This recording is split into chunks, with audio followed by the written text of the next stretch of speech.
Je vais essayer de peut-être faire un petit focus sur un point, particulier de la muséologie, sachant que, voilà, j'ai préparé quelques pistes. On pourra ensuite débattre, ensemble de ces pistes.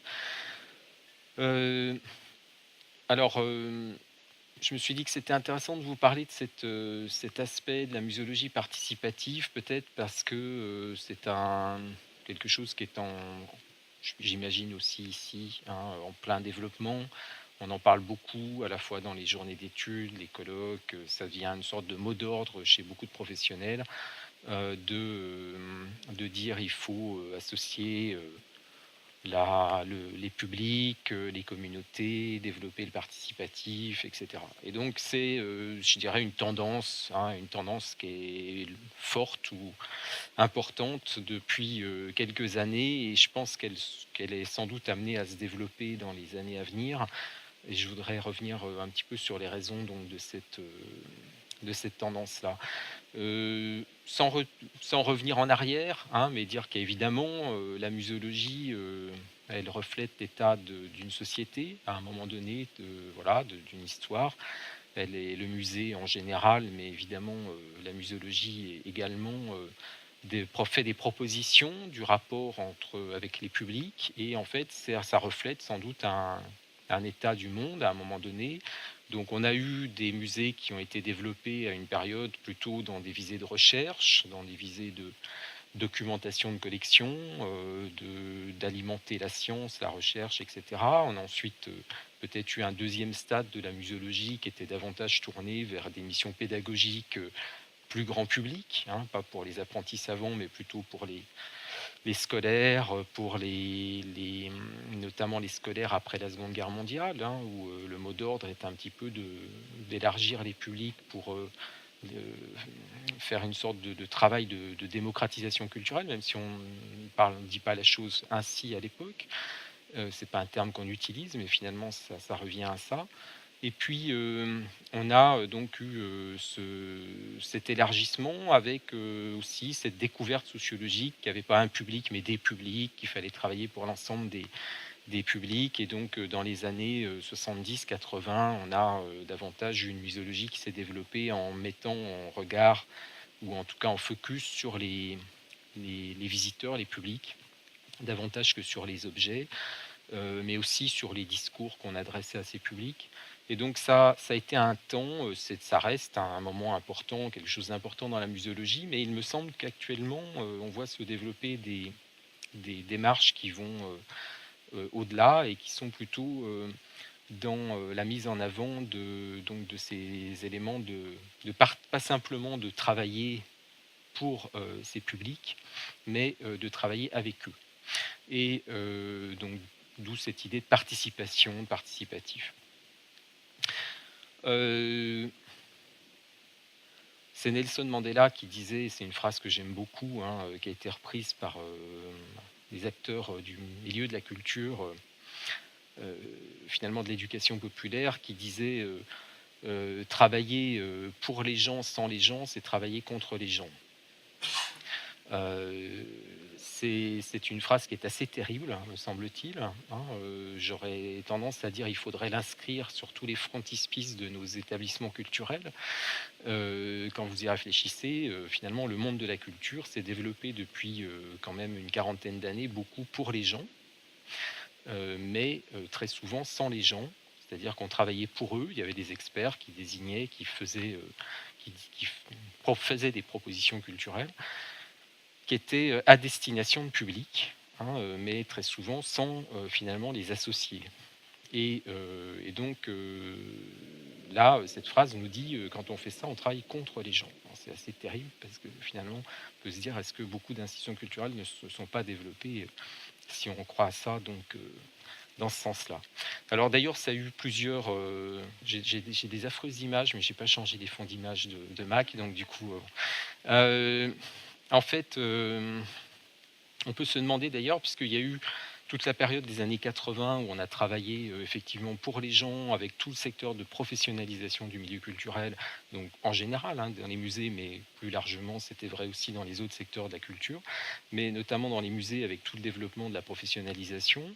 Et donc c'est venu d'ailleurs après une période où dans beaucoup de petits musées de territoire, finalement, c'était les gens qui faisaient par des sociétés savantes au départ, des sociétés des bénévoles, la gestion par des associations d'amis, des associations, mais enfin plus que d'amis, mais plutôt de gens qui faisaient. Donc on a tout un ensemble de petits musées qui en France, mais ici, je crois que c'est aussi le cas dans beaucoup d'endroits, ont été portés, développés par des membres de la communauté, comme on dit aujourd'hui de façon plus moderne, on crée ces institutions. Et puis, dans les années 80, il y a eu un passage. Alors, évidemment, c'est très bien pour nous autres universitaires qui proposons des formations en muséologie. On ne va pas cracher dans la soupe. Mais on a finalement professionnalisé, formé des gens qui venaient finalement remplacer souvent ces associations de bénévoles vieillissants qui avaient du mal à se renouveler. Et puis, les professionnels ont remplacé un certain nombre de personnes. Et donc on s'est mis vraiment, vraiment dans cette dynamique-là de travailler pour les gens. Un de mes premiers travaux en muséologie, ça a été ça, c'était d'examiner de faire une étude pour essayer de comprendre comment finalement on avait un passage dans des petits musées de territoire d'associations de bénévoles investis à ce milieu professionnel et comment ça crée des conflits parce que les représentations n'étaient pas les mêmes et que parfois, quand les bénévoles voulaient rester investis, parfois ça créait justement des conflits qui pouvaient aller d'ailleurs, qui pouvaient être très très conflictuels et aller assez loin dans le...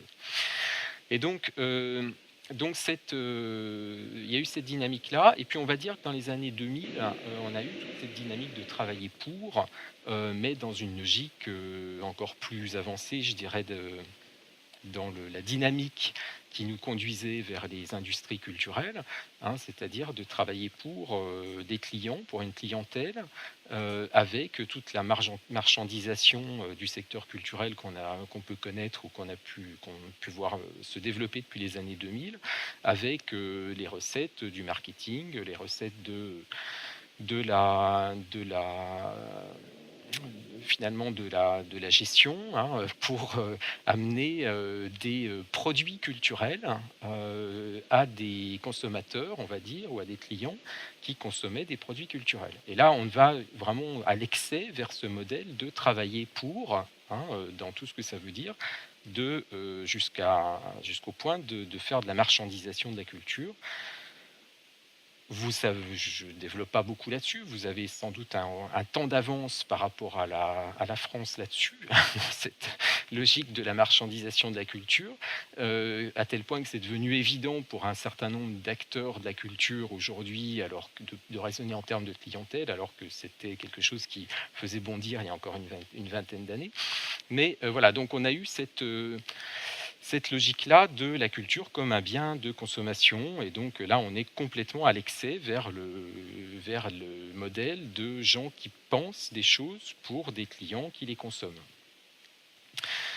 Alors, toute cette introduction pour vous dire que la muséologie participative, me semble-t-il, elle est importante parce qu'elle est sans doute une rupture, ou en tout cas un passage vers un modèle différent. Ça ne veut pas dire que les modèles antérieurs vont disparaître. Je pense qu'il y a des musées qui continuent et des expositions qui sont faites comme des blockbusters par exemple, qui sont faits très largement dans une logique de satisfaire des clientèles et de faire de l'industrie culturelle. Le monde des musées est rentré de plein pied dans le secteur des industries culturelles et on fabrique des expositions comme on fabrique du cinéma, le blockbuster, pour répondre à des segments de clientèle, comme on va dire, pour reprendre le jargon. Mais donc ça continue à exister. Je pense que ça continuera à exister dans les années à venir. Mais il y a d'autres modèles qui sont recherchés. Et sans doute, il y a une rupture épistémologique qui se fait avec ça pour découvrir d'autres façons de faire. Et donc, je voulais venir un petit peu là-dessus avec vous, pour dire que, me semble-t-il, c'était pas... Et voilà, je suis toujours trop long, donc c'est ce qui se passe. C'est que, finalement, le participatif, dans ça, on va appeler ça comme ça, hein, de façon globale, on verra que ça peut prendre des formes différentes, me semble pas être un effet de mode, hein, contrairement à ce qu'on pourrait peut-être imaginer comme ça dans un premier temps, parce que bon, faudrait faire un jour une sorte de récit de la manière, enfin des modes en muséologie, hein. Il y a quand même des langages qui voilà, se développent. Donc pendant un temps, vous entendez parler dans toutes les journées d'études, les colloques, voilà, il y a des mots comme ça qui sont des mots qui caractérisent des années, hein. Bon, j'ai pas une grande expérience, mais malgré tout, depuis 30 ans, je me souviens que quand j'ai commencé en muséologie, c'était sans arrêt, on parlait de l'interactivité, hein, c'était le grand mot à la mode, toutes les journées d'études étaient autour de l'interactivité. Ensuite, on a entendu parler de l'expérience et de l'expérientiel. Tout le monde devait être expérientiel. Ça continue encore largement, hein. Et puis ensuite, vous avez eu l'immersif, hein, donc il fallait faire de l'expo d'immersion, etc. Bon, enfin bref, on a comme ça des moments. Aujourd'hui, on pourrait dire qu'on est plutôt dans le domaine du participatif. Toutes les journées d'études, les colloques sont beaucoup organisés autour de ça. Donc on pourrait se dire, bah, finalement, c'est qu'un moment donné de l'histoire de la muséologie où on continue sur ces mots fétiches, un peu qu'on agite comme des hochets parce que ça nous permet de croire qu'on fait du nouveau alors que finalement, on est simplement dans un... Il me semble que le participatif est quand même quelque chose d'important et que c'est pas un effet de mode parce que ça répond à plusieurs évolutions sociales, sociologiques et plusieurs types de démarches. C'est une conjonction de facteurs, hein, et c'est que cette conjonction de facteurs finalement plaide pour redécouvrir quelque chose qui n'est pas totalement nouveau. D'ailleurs, il faut vraiment le dire aussi, c'est que ce participatif, il ne faut pas croire finalement on n'invente jamais rien, on n'invente que des choses on redécouvre des choses qui finalement ont déjà existé dans l'histoire.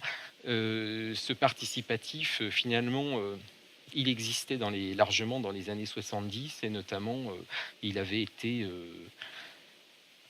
rêvé, disons, ou espéré, ou développé comme une utopie, on va dire. Et Hugues de Varine ne serait pas content parce qu'il n'aime pas quand j'utilise le terme d'utopie pour caractériser la démarche des écomusées. Mais dans les écomusées, notamment, hein, évidemment, c'était cette démarche du participatif qui était mise en avant. Il s'agissait de faire avec les gens, hein, et pas du tout pour les gens. Et donc, c'est quelque chose, on peut dire, de façon désabusée, on pourrait dire c'est pas nouveau.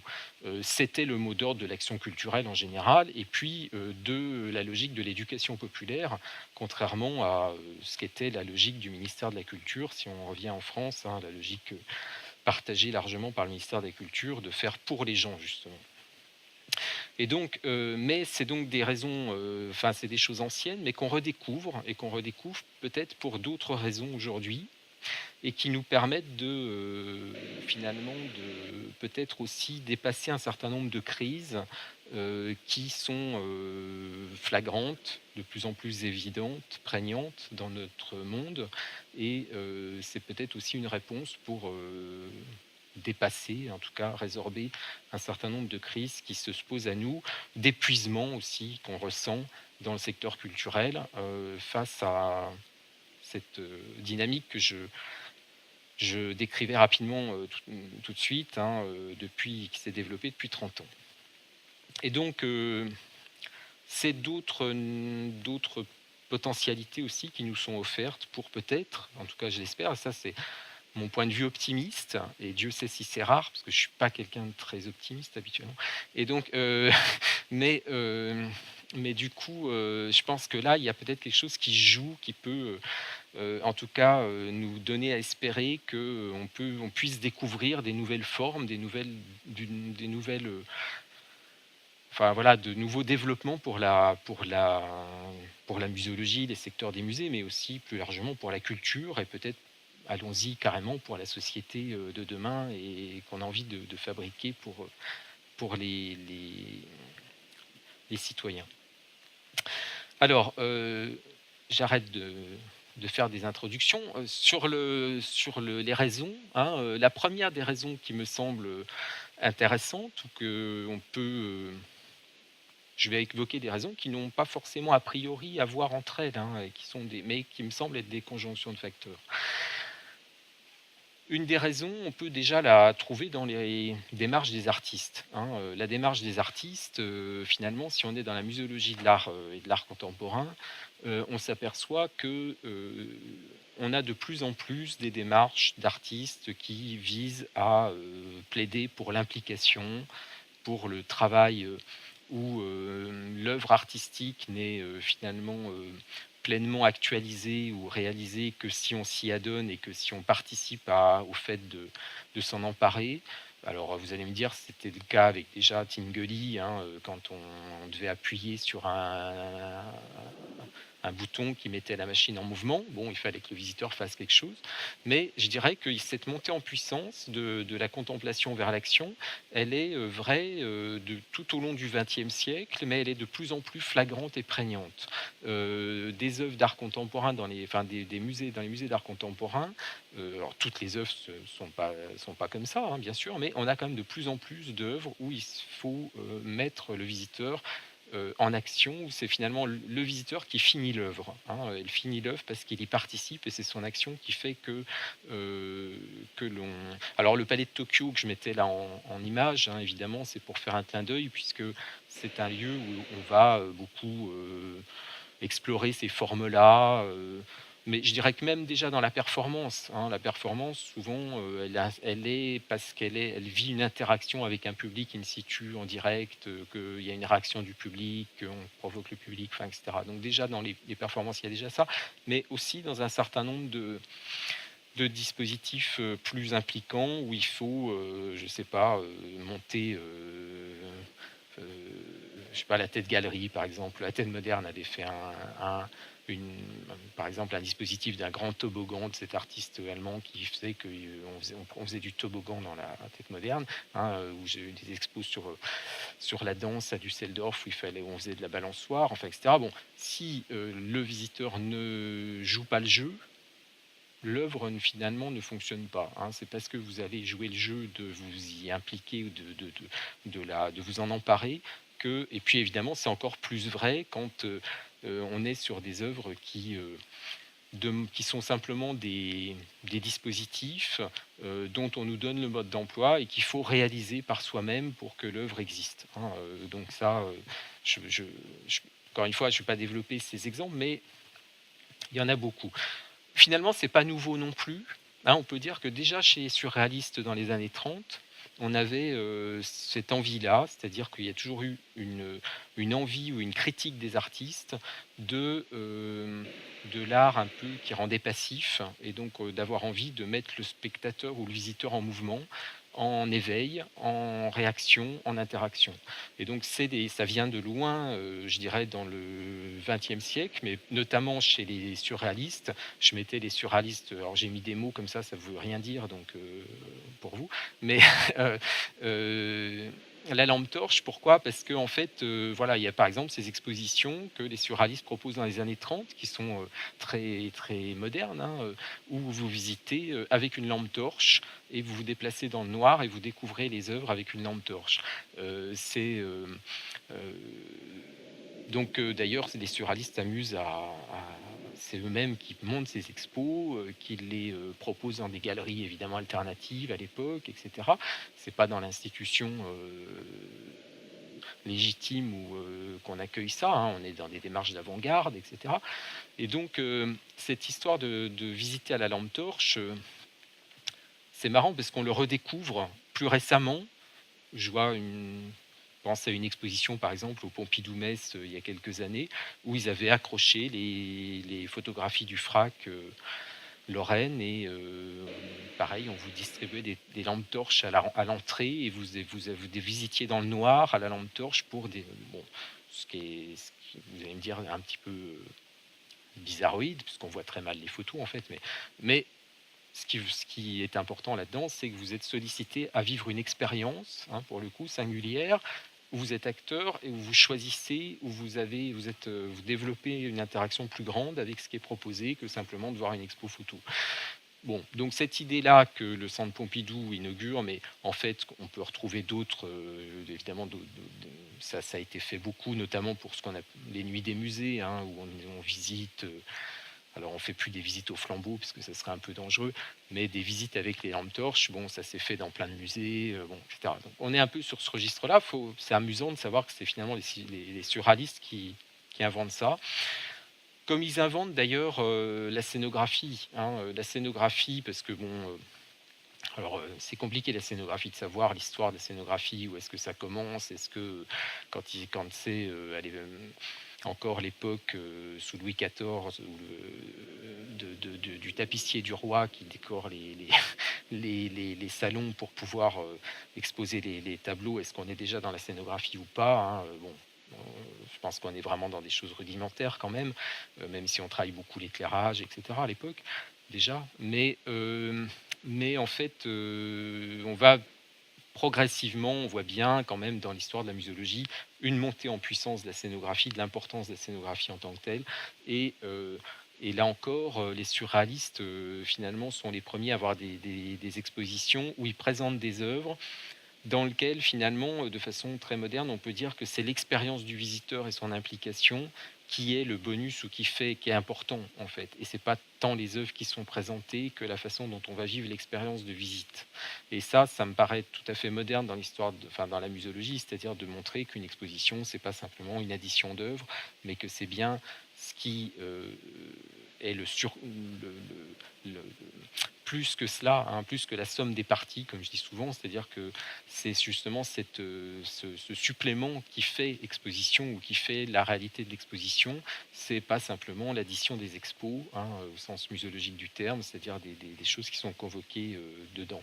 Et donc ces surréalistes, quand ils proposent de faire une salle avec des fils, hein, il y a ces photos, je vous envoie sur Internet pour aller rechercher, il y a des images de ces expositions, je sais pas mis là, mais que j'aurais pu mettre sur des visites, des salles d'exposition dans lesquelles il y a des fils de tendus et où le visiteur doit se contorsionner pour passer entre les fils pour aller voir les œuvres, hein, des choses un peu. On est vraiment dans un truc qui est totalement dans le registre à la fois de l'expérience, du participatif, du visiteur, etc., pour visiter, pour faire en sorte qu'il soit déstabilisé dans une autre démarche, etc. On voit tout au long du XXe siècle la montée en puissance de cette logique, hein, chez les situationnistes, chez les acteurs de la performance dans les années 60. Finalement, on arrive à cette idée qu'il faut être acteur, pour le dire vite. L'esthétique relationnelle que définit Nicolas Bourriaud, hein, l'ancien, était un des premier directeur avec Jérôme Sens du Palais de Tokyo, quand il définit cette idée d'esthétique relationnelle, c'est bien aussi cette idée que ce qui va se vivre dans ses œuvres, c'est la façon dont les visiteurs s'en emparent, mais aussi la façon dont ils vont co-construire ou construire des choses de type relationnel entre eux, avec l'œuvre, mais aussi entre visiteurs. Et donc là aussi, être dans une logique à tel point d'ailleurs que Yves Michaud va parler à un moment donné de l'art à l'état gazeux pour parler de cet art qui finalement est davantage contenu dans les relations, dans les actualisations, dans les expériences qu'on vit, dans ce qu'on pourrait dire être de l'ordre de l'immatériel, davantage que dans quelque chose de physique, hein. Et Yves Michaud s'en amuse en disant finalement on n'a jamais construit des musées aussi importants, des musées d'art contemporain dans le monde avec des architectures extraordinaires pour présenter des choses qui sont de l'ordre de plus en plus de l'immatériel, hein, bon. Et en fait, voilà, c'est assez intéressant dans la critique, mais je passe quand même parce qu'il faut que j'avance un peu. Et donc, on peut faire une petite remarque, hein, du point de vue de la muséologie, c'est de se dire que là-dedans, ce qui en découle, c'est que l'œuvre devient de plus en plus finalement un médium, devient de plus en plus quelque chose qui est un support, hein, alors j'avais fait hurler une conservatrice du musée Guimet un jour dans une restitution d'un rapport d'évaluation, parce que j'avais eu le malheur de dire l'œuvre est un prétexte pour développer des relations entre les gens. Et là, elle avait failli se- enfin, elle avait fait un tel saut en l'air que je crois que j'avais eu peur qu'elle heurte le plafond. Parce qu'elle m'avait dit non, jamais, l'œuvre n'est jamais un prétexte, hein, bon. Et donc, c'était assez symptomatique, c'est-à-dire qu'effectivement, on avait cette vision un peu classique, on pourrait dire, pour reprendre les catégories qu'on prendrait Nathalie Anish de ce paradigme de l'art classique, où finalement on pense l'œuvre comme une finalité, alors que de plus en plus dans l'art contemporain, peut-être que c'est tout à fait symptomatique de ça, on a des œuvres qui sont des prétextes à vivre en réalité des choses, à faire vivre des choses, et qui sont plutôt de l'ordre du relationnel qu'une finalité en soi. Et donc, finalement, si on le traduit en termes muséologiques, ça veut dire que c'est l'œuvre qui devient support de médiation ou qui fait médiation dans ce qu'on veut faire passer au public ou dans ce qu'on veut lui faire vivre en termes d'expérience ou de relation. Et donc ça complique énormément notre lecture de la médiation, qui traditionnellement, dans une vision assez comme ça simple et me semble-t-il simpliste, on a tendance à penser que la médiation est une sorte d'extension de l'œuvre pour venir rejoindre le public, lui expliquer, l'informer, l'accompagner, etc. Alors qu'en réalité, on peut très bien imaginer que l'œuvre ou l'exposition devienne en fait ce qui fait médiation, et que la finalité, c'est davantage l'échange, la réalisation, l'expérience, le type de... Je referme la parenthèse, mais pour dire que du coup, ça complexifie un petit peu les choses. Et donc, on a dans cette idée-là, à ce moment-là, quelque chose qui se brouille un petit peu et qui d'ailleurs nous n'est pas sans nous rappeler, et ce que j'évoquais avant sur les surréalistes, c'est-à-dire que chez beaucoup d'artistes, en réalité, l'œuvre n'est pas une finalité, hein. L'œuvre n'est simplement qu'un support pour exprimer des choses, pour exprimer une intériorité, par exemple dans l'art moderne, pour exprimer des concepts dans l'art contemporain. Mais finalement, c'est un support, et la plupart des artistes d'ailleurs ne sont pas forcément en désaccord pour dire que leur œuvre n'est simplement qu'un support ou qu'un prétexte pour dire des choses, pour les exprimer, pour communiquer du sens, pour faire vivre des choses aux gens, etc. Et que c'est les conservateurs qui le pensent comme des finalités, hein. Finalement, les artistes ne sont pas nécessairement dans cette logique-là, ou ne seraient pas forcément en désaccord avec ça. Et notamment parce que finalement, l'œuvre, c'est quoi? C'est de la médiation esthétique, hein. C'est quelque chose par lequel je fais un tableau pour... Alors, je ne sais pas ce que l'artiste a voulu exprimer en faisant ça, mais en tout cas, voilà, c'est un moyen de communiquer des choses. Ce n'est pas le tableau en soi qui devient la finalité. Alors, les deuxièmes raisons qui plaident, parce qu'il faut que j'avance, parce qu'après je vais encore à faire que le premier point. Et donc, la deuxième raison qui plaide pour le participatif, me semble-t-il, c'est aussi des évolutions sociologiques, des raisons sociologiques, et notamment d'une transformation d'un rapport à la culture qui,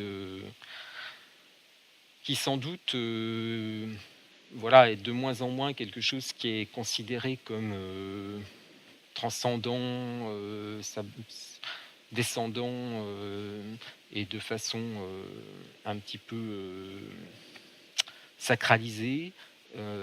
Enfin, en tout cas, d'une culture, on passe d'une culture sacralisée à une culture qui est davantage une culture vécue, perçue comme étant devant faire partie de quelque chose de partagé. Et on a des changements, alors que ce soit des changements de pratiques culturelles des publics, des mutations, hein, du concept de culture, qui, me semble-t-il, sont particulièrement flagrants. Alors, on l'évoquait tout à l'heure avec l'idée d'un passage vers la marchandisation, hein. C'est une mutation du concept de culture par rapport à ce que pensait la culture, enfin ce qu'on pensait dans la philosophie des Lumières ou chez Diderot, hein. On était loin de la culture comme marchandise, ou chez Malraux encore. Par contre, donc on a une mutation du concept de culture, mais Heu, Aujourd'hui, effectivement, peut-être des pratiques culturelles qui font que les gens sont de plus en plus dans des logiques d'interaction et sont demandeurs de logiques d'interaction et de moins en moins de logiques descendantes d'un savoir, voilà, transmis, par, un conférencier qu'on écoute, sagement, sans intervenir, sans débattre ou sans, questionner. C'est pour ça que peut-être l'exercice que je fais là, d'ailleurs, il est, complètement, archaïque, il sera de plus en plus archaïque. En tout cas, on le voit bien dans les me semble-t-il, dans les transformations du rapport à la culture, par exemple dans le système scolaire ou dans le système universitaire, la capacité, je dirais, à avoir des cours magistraux, enfin en tout cas avoir des cours magistraux descendants, heu et avec, quelqu'un qui parle et des gens qui écoutent, c'est, quelque chose d'un autre monde ou d'un ancien monde, hein. De plus en plus, on va vers des besoins ou des envies d'être dans le dialogue, dans l'interaction, dans l'échange, dans la co-construction des choses, des savoirs, et cetera. Heu J'avais eu un petit, enfin comme ça, un échange, on a fait une rencontre avec mes étudiantes, je fais encore une parenthèse, mais avec, Bernard Deloche qui était, donc un muséologue, un peu de l'ancienne génération quand même, même s'il était iconoclaste et si, il a fait beaucoup pour, secouer les choses dans le domaine de la muséologie. Mais, il me racontait, il me disait: «Mais quand moi j'étais étudiant, il était hors de question, quand on allait écouter, Deleuze ou Michel Foucault ou je ne sais qui, qu'on aille discuter avec lui, hein, ou Merleau-Ponty évidemment on l'écoutait, comme, et on n'osait pas parler, hein, et on buvait leur savoir.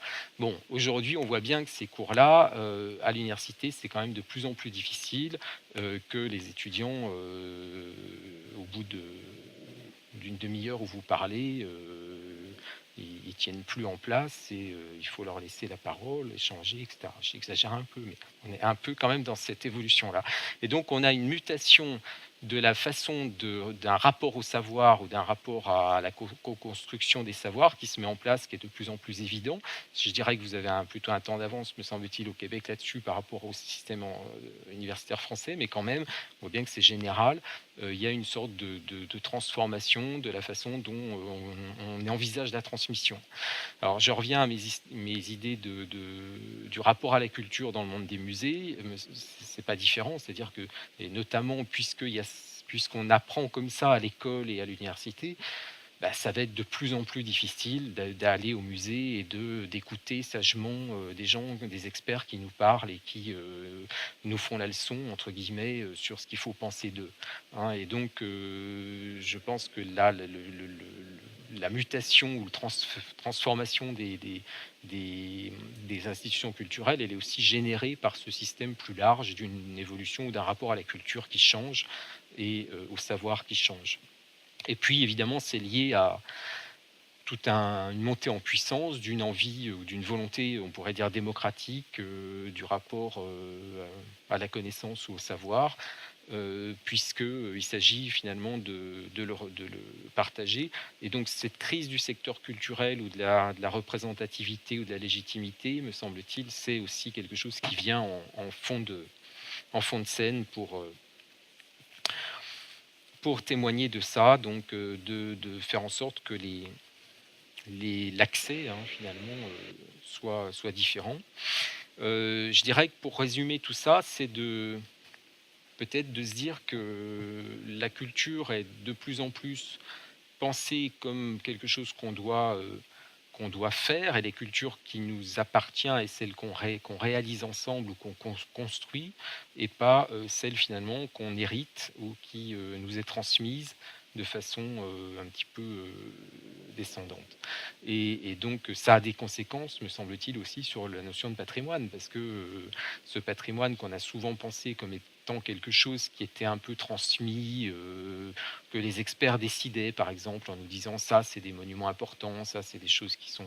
On voit bien que tout ça aussi, ça change. On parle de plus en plus des inventaires participatifs, du fait de décider collectivement de ce qui est important pour la communauté, enfin bon, etc. Tout ça, c'est une, c'est me semble-t-il une évolution, hein, Et donc dans le domaine de l'exposition, on passe de plus en plus d'une exposition informative à une exposition performative, où il s'agit de performer ensemble, hein, le concepteur et utilisateur, usager, et pas simplement d'être des bons élèves silencieux qui viennent apprendre ce que l'expert ou le conservateur ou le commissaire a voulu pour nous. Peut-être une troisième raison, c'est des raisons épistémologiques. Je pense que là aussi, c'est pas le rapport, c'est un rapport à la culture, mais au sens plus ciblé du rapport à la culture scientifique. C'est-à-dire que le rapport à la science se transforme. On sait bien qu'il y a une crise du rapport de confiance des citoyens vis-à-vis de la science et vis-à-vis de comment elle est produite. Et ce rapport-là, il est, me semble-t-il, aussi dans le champ de la culture scientifique. Il s'exprime par le fait qu'on ne fait pas de moins en moins confiance a priori, et qu'on a de plus en plus envie de savoir comment la science est produite, construite, voire d'y participer, ou d'avoir son mot à dire sur ce qui est mis en place. Et donc le rapport finalement, cette science descendante où l'expert disait que, hein, et où on faisait confiance à l'expert, est en crise par le fait que l'expert, finalement, c'était Léo Ferré, hein, qui disait il n'y a pas plus con que les experts. Pour dire combien finalement l'expert peut avoir une vision très ciblée dans un domaine très pointu, mais finalement être très con parce que justement il n'a pas la vision globale qui permet d'être dans une remise en cause ou dans une vision plus générale, etc. Et justement, ce qui permet ça, c'est l'échange.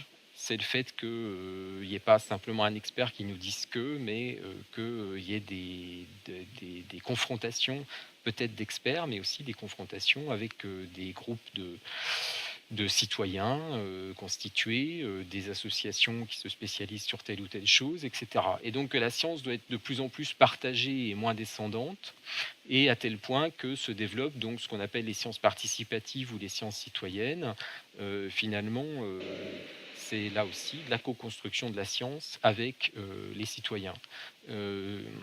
Donc on ne peut plus évidemment être dans le même rapport à la culture dans l'institution classique ou dans le musée de sciences, parce que voilà, l'important est peut-être pas de savoir ce que l'expert nous dit, mais de savoir ce que on peut, de quel type de dialogue on peut mettre en place avec les experts et avec les citoyens pour pouvoir décider ensemble de ce qui nous semble judicieux sur tel ou tel aspect de la vie. Et donc, dans les sciences participatives, il y a toute cette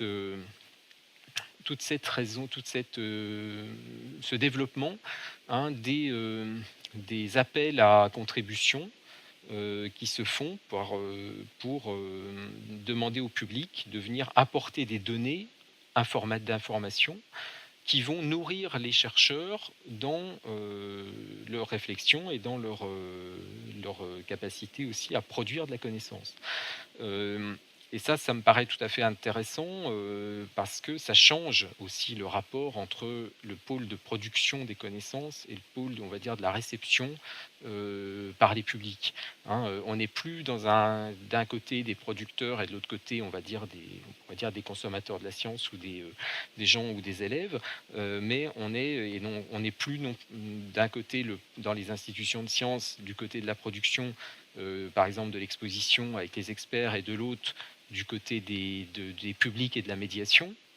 Mais le fait d'inviter des citoyens à participer à la production de données est une façon de les impliquer et donc de faire de la médiation tout en faisant de la fabrication de la science parce qu'on collecte des données.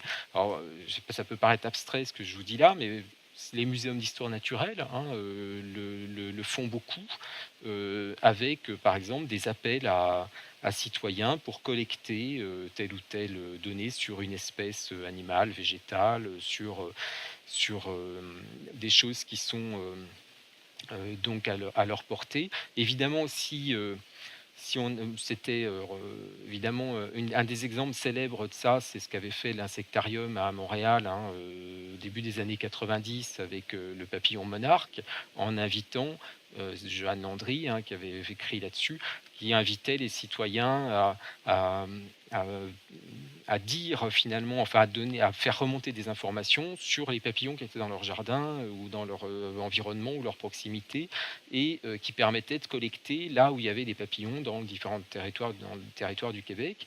Et finalement, évidemment, ça aurait été totalement impossible de lancer des campagnes avec des chercheurs payés qui allaient sur tous les territoires, parce que ça représenterait des fonds, des financements considérables.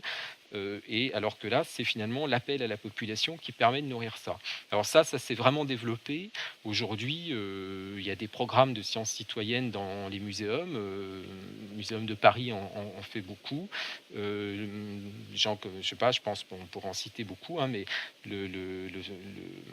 Océanopolis, par exemple, qui est un gros centre de la mer à Brest, demande aux plaisanciers qui sont dans la rade de Brest de faire des relevés d'algues, pour pouvoir faire remonter aussi un certain nombre d'informations qui sont collectées donc à différents moments de l'année, à différentes périodes de la journée, etc. C'est-à-dire que chacun va finalement amasser des contenus.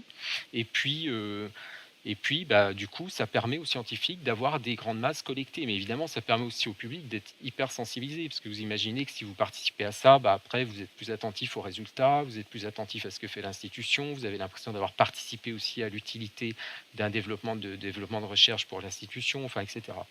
Donc tout ça est assez intéressant. Il y avait eu un autre exemple, par exemple, auquel je pense comme ça, spontanément, hein, c'était le muséum de Neuchâtel avait, avec le jardin botanique de Neuchâtel, assez récemment là, fait une campagne aussi en demandant à la population neuchâteloise de ramener du miel de leur voyage. Donc les gens vont voyager au Québec, au Tibet, en Afrique, je ne sais où. Bon, ils ramenaient des échantillons, des petits pots de miel, et à partir des pots de miel, ils ont fait des analyses pour voir les pollutions qu'il y avait à l'intérieur de ces pots de miel selon leur origine, provenance géographique. Et donc, ils ont fait tout un travail comme ça d'analyse scientifique des miels du monde, qui n'aurait évidemment pas pu être fait par l'institution avec ses propres moyens si il fallait envoyer des gens collecter ou chercher des miels un peu partout. Donc voilà, donc ça, c'est le genre de choses qui, à mon avis, renouvellent la relation entre les scientifiques et les publics, ou entre le pôle émetteur-récepteur. Donc une façon, alors on peut imaginer, ça se fait beaucoup, je vous disais, dans les muséums, ça se fait moins dans d'autres secteurs de la muséologie. Or, il n'y a aucune raison pour que ça ne puisse pas se faire dans d'autres secteurs de la muséologie. Les musées d'ethnographie commencent à le faire, hein, en disant, par exemple, la Fabrique des patrimoines à Caen, par exemple, hein, fait appel à la population quand il y a des objets dont ils n'arrivent pas à documenter, où ils se disent, tiens, il y a tel objet, on voudrait en savoir un peu plus. On fait appel au public pour documenter l'objet de manière à pouvoir... alors évidemment, les informations qui sont envoyées sont à chaque fois vérifiées, validées, etc. Mais il y a ce travail à la fois de faire appel. Alors il y a des tas de gens qui savent des tas de choses, hein, parce qu'il y a des sociétés savantes, mais il y a aussi des tas d'amateurs, de collectionneurs, de gens qui développent des passions sur telle ou telle collection, etc. Et eux peuvent être mis à partie pour être sollicités pour apporter des informations, et puis ça permet d'enrichir. D'autres exemples, hein, dans le domaine, on avait fait toute une journée d'études là-dessus avec des collègues belges au musée de Ypres, hein, qui est un musée de 14-18, où il s'agissait il y a eu toute une démarche aussi participative dans les réseaux de la Grande Guerre, hein, des musées de la Grande Guerre, pour documenter des collections, etc. J'avais invité d'ailleurs pour la journée le directeur du musée de la guerre d'Ottawa, qui était venu parler de ce qu'il faisait, etc. Et en fait, on avait là eu aussi des communications sur des chercheurs qui avaient mis en place, enfin des institutions, des musées qui avaient des collections de photographies Et par exemple, une collection de photographies de la Seconde Guerre mondiale, qui avaient été prises par des Allemands, quand ils étaient, en Bretagne, en l'occurrence, Normandie-Bretagne. Et ce musée allemand avait ses collections et voilà, ils ne pouvaient pas leur dépêcher des chercheurs, des armées de chercheurs pour aller sur le terrain, et cetera. Ils ont mis ça en ligne et ils ont fait des collectes, demandé de documenter les photos. Et en fait, il y a des gens qui ont dit, qui ont reconnu sur la photo, ah bah oui, tiens, c'est telle maison de tel village, ah bah tiens, un tel, ah bah oui, mais c'était l'oncle de machin, et cetera. Bon. Et donc, ils ont commencé à documenter les collections de photos par des appels à témoignages, à participation auprès du public. Hein, et donc, ce type de démarche-là, voilà, c'est tout à fait un décloisonnement du pôle expert public, hein, puisque là, on est plutôt dans un partage, une co-construction, etc. Les musées d'art ou de beaux-arts, il n'y a pas beaucoup d'exemples de ce type-là, parce qu'on a encore beaucoup de réserves, et notamment quand vous commencez à évoquer ça avec les collègues conservateurs des musées d'art, très souvent, ils montent au créneau en disant « Ah, mais le public va dire n'importe quoi. Hein. » Donc ça, le public va dire n'importe quoi. C'est les mêmes réserves qu'il y avait voilà, sur les démarches Wikipédia, etc. Mais quand même, il commence à y avoir des choses qui se font. Hein. Le Muséum de Toulouse avait aussi développé des choses comme ça. Là, je pense au Musée des Beaux-Arts de Lille, hein, dans la région. On a effectivement aussi des ateliers avec Wikipédia pour mettre en place de la documentation de photos avec les publics, etc. Donc ça commence, mais enfin c'est beaucoup plus timide, hein, que dans le secteur des muséums ou des sciences naturelles. Donc évidemment, les conséquences de ça, c'est d'une part l'ouverture au registre de pluralité des interprétations qui sont rendues possibles, qui sont mises en débat, en discussion. Le passage d'une science descendante à une science plus modeste, hein, peut-être, à une production collective de la science, et évidemment plus partagée avec ces observatoires. J'avance un peu parce que je vois que je suis trop long. Quatrième raison, c'est peut-être les raisons, on va dire, environnementales, parce que c'est pas un scoop, hein, on est quand même dans une fin du monde annoncée, et donc les raisons qui font qu'on est dans une crise environnementale qui est sans doute la plus grosse crise, la plus importante de toutes, conduisent à devoir avoir des changements de comportement et des changements culturels, donc, dans nos comportements, dans nos façons de vivre, dans nos façons de consommer, dans nos façons de faire des choses. Alors, ça veut dire que la parole doit circuler et il doit y avoir du débat qui se fait de plus en plus, et on ne peut plus dire simplement aux citoyens voilà, il faut penser comme ça, agir comme ça. On sait que ça ne marche pas. Il faut que les gens s'approprient ces démarches, et donc qu'il y ait une conscientisation qui se fasse pour que l'appropriation se fasse par les personnes, entre parenthèses, c'est l'origine du centre d'interprétation, hein, et de la philosophie de Tilden au Canada. Hein. C'est exactement ça, c'est de dire il faut que les gens soient acteurs, et donc c'est pour qu'ils soient acteurs qu'il faut les conscientiser et donc les mettre ces logiques d'interprétation, de débat, etc. C'était déjà chez Tilden dans les années 50, mais ça devient quelque chose de tout à fait urgent. Et donc, il me semble qu'une des expositions qui a fait vraiment tournant à ce sujet en France, c'est l'exposition Climax à la Cité des Sciences. Finalement, avant la Cité des Sciences, c'est plutôt sur des expositions où c'est les experts qui nous disent que. Hein, les experts vont nous dire ce qu'il faut penser de telle ou telle chose, etc. L'exposition Climax, elle est tout à fait intéressante parce que finalement, c'est déjà en 2003, si mon souvenir est juste, hein, cette exposition. C'est l'exposition qui aborde la question des changements climatiques et qui propose non pas une réponse aux visiteurs, mais de plusieurs scénarios qui sont mis en débat, et les visiteurs doivent se faire leur propre opinion de cette question. Est-ce qu'il faut aller vers plus de sciences et de techniques pour résoudre les questions climatiques, c'est-à-dire, je sais pas, envoyer des choses dans l'espace ou des pays dans l'espace, vous savez, comme toute cette hyper technicité dont plaident certains, cette géo-ingénierie au service pour contrer le changement climatique. Il y a tout ce courant aux États-Unis qui est assez fort. Ou est-ce qu'il faut au contraire être dans des solutions plus environnementales, ou est-ce qu'il faut être dans des solutions de décroissance économique, enfin, bon, etc. Donc plusieurs scénarios possibles, pas forcément une réponse, mais le visiteur est pris à partie. Et puis évidemment, ce qui va compter dans cette logique participative, ça nous renvoie là aux 3 piliers du développement soutenable. C'est l'idée que les gens doivent être donc ce qui était énoncé et pour cette raison-là dès le sommet de Rio en 92. Ça ne nous rajeunit pas. Finalement, on voit que les choses vont lentement, mais qu'est-ce qui est effectivement dit au sommet de Rio, c'est il faut qu'on mette en place ce qu'on appelle les agendas 21 pour que les gens soient justement conscientisés, acteurs du changement, soient des forces de proposition pour dire dans leur quotidien ce qui doit changer. Et donc faisons dans les entreprises, les associations, etc., des choses pour que on sait que chaque geste compte, que très souvent on a tendance à dire mais c'est pas la peine de changer parce que de toute façon il y en a d'autres qui changent pas, donc toujours les plus riches que au-dessus par rapport à là où on est, donc c'est toujours cet argument là, c'est d'inverser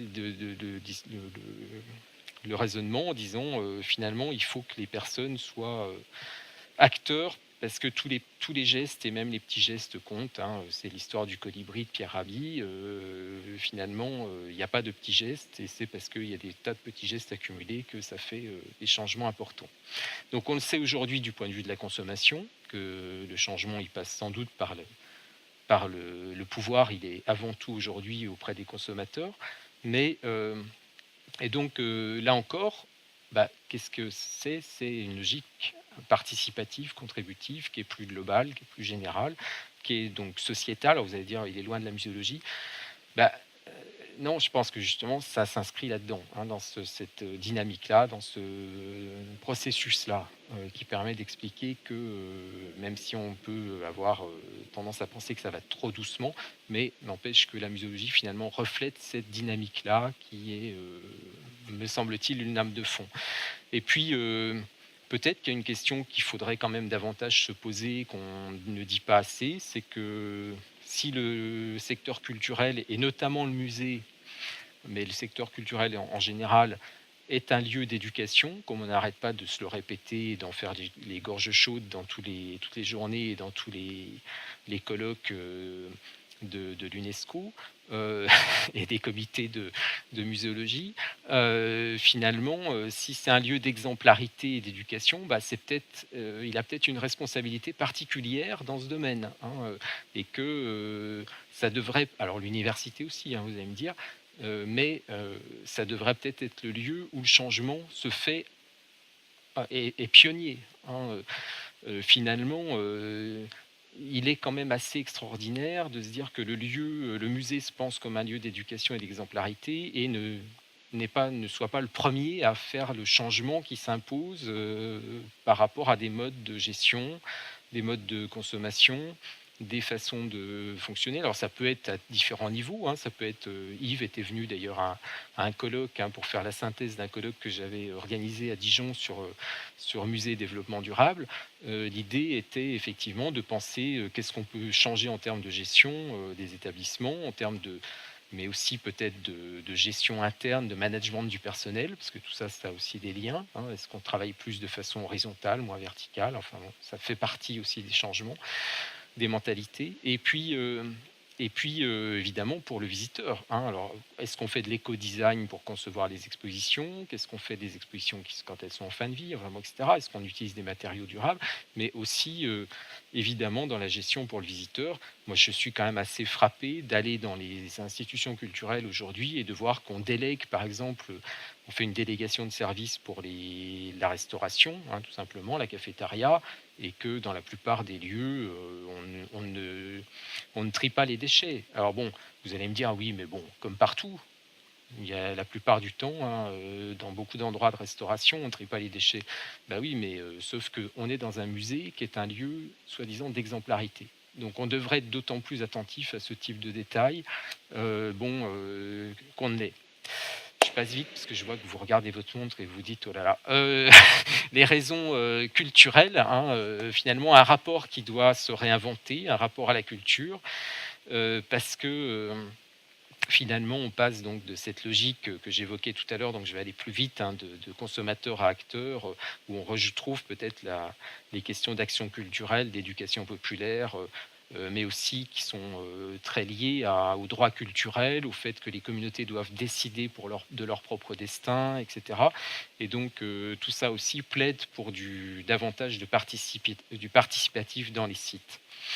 Et puis, peut-être que ça a des conséquences dans les types de médiation qu'on met en place, hein, dans les institutions. Finalement, aujourd'hui, l'information, on en a partout. Notamment, tout le monde a de l'information sur son smartphone et peut avoir accès à internet qui nous donne des mille et mille informations. Donc le lieu de culture ou le lieu ne doit, à mon sens, plus être un lieu simplement de transmission d'informations, mais devenir autre chose, hein. Alors encore beaucoup de musées, beaucoup d'expositions sont quand même encore du point de vue de la médiation, dans de la transmission d'informations. Finalement, peut-être qu'il faut changer de posture et penser qu'on vient chercher autre chose dans l'institution que de l'information, hein. C'est pas une école bis, d'autant plus que. Et puis alors, dernière raison, pour ce changement de paradigme, hein, mais évidemment, le paradigme qui est généré ou qui nous permet de penser ça ou de peut-être le redécouvrir, c'est évidemment internet. Internet est pensé, conçu et devient une sorte de matrice conceptuelle ou de matrice intellectuelle pour nos cerveaux, je dirais, qui est, quand même pensé sur le régime du collaboratif, du contributif, de, du fait que, alors vous allez me dire, tout n'évolue pas comme ça dans internet, mais quand même, il y a une matrice générale du type, Wikipédia, où les internautes contribuent à alimenter, en information, et cetera. Et donc cette logique contributive participative, on la vit, je dirais, sur internet qui occupe une grande partie de notre temps aujourd'hui.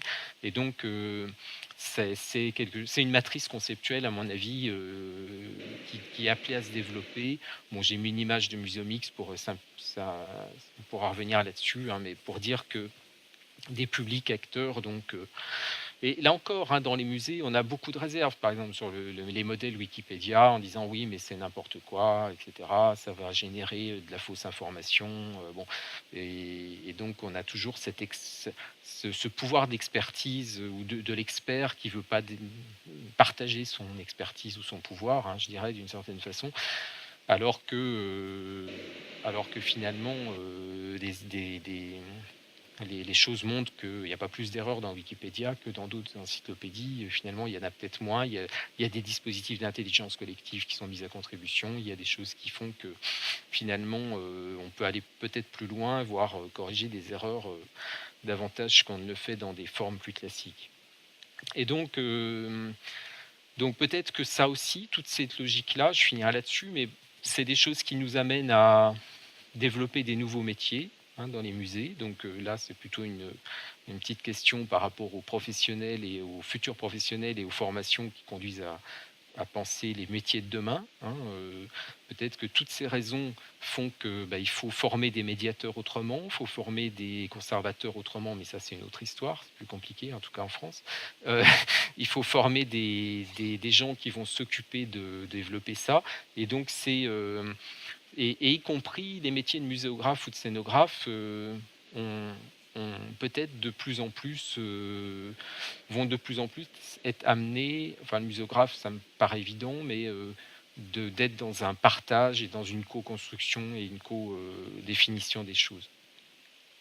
Peut-être pour finir, oui, donc dégager trois formes peut-être différentes, hein, entre le contributif, le collaboratif, le participatif en muséologie.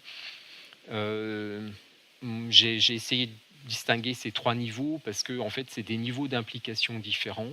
On va pas aussi loin dans les 3 cas de figure. Le contributif, on est dans quelque chose qui est beaucoup plus classique et plus fréquent, c'est-à-dire qu'on demande, on fait appel à la population pour apporter des données, et puis avec ces données, le commissaire d'expo va produire quelque chose. Bon, c'est l'exemple, là j'ai repris cette image d'une expo au musée de l'Art Atlantique, j'aimerais tant voir Syracuse, hein, qui est une expo où le commissaire d'expo a fait appel à des collectes de photographies du public sur ces vacances dans des sites archéologiques. Et donc le public amenait des photos de gens qui avaient été dans les années 30, 50, 70, 90, aujourd'hui, etc. Voir les pyramides d'Égypte, voir les temples en Grèce, voir des sites archéologiques en Tunisie, enfin bon, etc. Et ou dans le bassin méditerranéen, un peu partout. Et donc on fait une expo avec toutes ces photos de familles, en fait, ou de souvenirs. Et donc le public est à la fois contributeur, retrouve ces photos qu'il a amenées, etc. Et on voit les sites archéologiques autrement évoluer selon les époques. Là, évidemment, le pont du Gard. Le collaboratif, on est un peu plus loin, parce que là, on est plus dans un engagement où on va travailler avec des comités de visiteurs, on va travailler pour faire des expos et les concevoir ensemble, c'est-à-dire... Jean-Claude Duclos au musée de Grenoble. Il a commencé d'ailleurs au musée de la Résistance, hein, vraiment là-dessus. Il travaillait avec des associations d'anciens résistants. Et donc, il fallait travailler avec eux pour penser l'exposition. Et donc, il a vraiment développé cette méthodologie d'exposition participative impliquante avec des associations qui n'étaient pas toujours d'accord, qui avaient des points de vue différents, enfin, etc., pour penser des expositions ensemble et construire des scénarios d'exposition ensemble. Ils ont développé ça à tel point que c'est devenu un peu une marque de fabrique. Ils ont fait beaucoup d'expositions, pour le coup, avec les communautés, hein, depuis les années 90. Des Algériens qui étaient en Isère, des communautés grecques, des communautés arméniennes, italiennes, bon, etc. Et donc à chaque fois en faisant avec les associations locales des communautés pour faire des expositions sur la communauté et les représenter.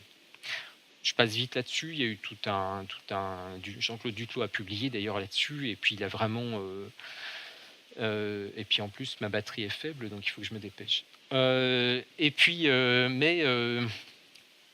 Ça reste dans ce collaboratif quelque chose qui est quand même, on fait le processus ensemble, mais chez Jean-Claude Duclos, il maintenait ça, ce qui est tout à fait défendable, hein, de dire c'est quand même moi en tant que commissaire d'exposition qui va avoir le mot de la fin. Si on n'est pas d'accord, s'il y a un engagement de l'institution à avoir, parce qu'on est financé par le département, on a des financements publics. Alors vous imaginez que quand on fait des choses avec les associations, on peut vite tomber sur des points de vue pas forcément évidents, des questions politiques sensibles, délicates, faut trancher. On est dans éventuellement des conflits d'interprétation de l'histoire, etc. Donc il faut. Donc lui disait, c'est moi qui finalement décide. Si on va plus loin là-dedans, on peut dire que, et c'est rarement dans l'institution que ça se passe, c'est plutôt para-institutionnel, parce que pour des raisons de financement public, c'est difficile de faire du pleinement participatif, c'est-à-dire de tout décider ensemble, du début à la fin. Hein, et ça, on en parle, mais on le fait rarement dans l'institution, parce que je trouve très souvent, sinon vous rentrez en contradiction entre les missions d'établissement et puis ce que les gens veulent faire, que la communauté veut faire, etc. Il y a le musée d'art et d'histoire de La Rochelle, hein, la conservatrice Annick Notaire, qui essaye de plaider ça. Elle dit par exemple, elle monte des expositions elle a fait une exposition avec le club de foot de la ville, avec une association de femmes en difficulté sociale, etc. Et donc ils décident ensemble de l'accrochage, du prochain accrochage du musée, en allant chercher dans les réserves pour développer un discours, un accrochage ensemble. Elle dit qu'ils font tout ensemble. J'ai pas suivi le truc. Je pense que quand même, elle a, à mon avis, c'est quand même elle qui manage et qui décide quand même au final des choses comme Jean-Claude Duclos le faisait. Mais en tout cas, Voilà. Dans les écomusées, par contre, l'idée était effectivement, on partage tout, on fait tout, et le professionnel, alors s'il y a une différence entre Georges-Henri Rivière et Hugues de Varine là-dessus, mais chez Hugues de Varine, le professionnel est au service de la communauté. Et donc, si la communauté décide de faire quelque chose, le professionnel, il est là pour être au service d'eux. Mais ça pose des tas de questions, parce que si la communauté décide de dire des trucs qui ne sont pas scientifiquement approuvés par l'expert, si ça déplaît à la mairie à côté, enfin bon, etc. Donc c'est pour ça aussi que ces expériences-là, elles ne sont pas si évidentes et nombreuses que ça, mais elles posent des tas de questions. Et puis, évidemment, ça veut dire qu'on a peut-être des lieux qui vont se reconstruire autrement, prendre de nouvelles formes, avec des lieux plus polyvalents, plus hybrides, plus métis, plus polyfonctionnels, plus ce qu'on appelle des tiers-lieux, des choses qui sont plutôt là pour finalement être des lieux d'échange et de partage, davantage que des lieux de monstration prédéfinis. Alors ça pose des tas de questions, et notamment en France où on a une culture de la planification, c'est-à-dire où il faut décider avant des usages qu'on va avoir des lieux après, et de planifier comme ça pour à la fois les programmes architecturaux, à la fois pour les espaces, etc.